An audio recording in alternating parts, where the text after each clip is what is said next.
Ġimgħa ġdida iżda n-numri baqgħu l-istess. Fl-aħħar 24 siegħa xejn anqas minn 69 persuna ttestjaw pożittivi għal COVID-19 dan filwaqt li kienu 10 dawk li fiequ. Dan ifisser li bħalissa il-każi attivi qabżu is-660. Fost dawk li huma pożittivi hemm 9 persuni f'Mater Dei, 2 minnhom fl-ITU, 13 fl-Isptar Boffa, 13 f'St. Thomas u 10 fl-Isptar Monte Carmeli. L-aħħar numri juru li f'din l-24 ġimgħa tal-pandemija sa issa diġà kellna aktar minn 200 każ ġdid illi minnhom hemm individwi li ħadu l-virus minn kollegi tax-xogħol, attivitajiet sportivi u oħrajn minn paċivil.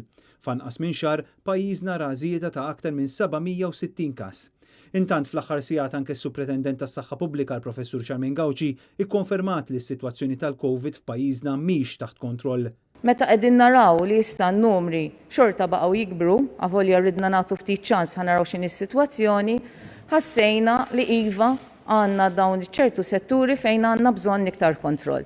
U propju għalhekk aħna ħandaħlu dawn il-miżuri biex bħalissa nagħmlu naqra iktar sforz qawwi biex aħna nerġgħu nikkontrollaw din is-sitwazzjoni fil-pajjiż tagħna.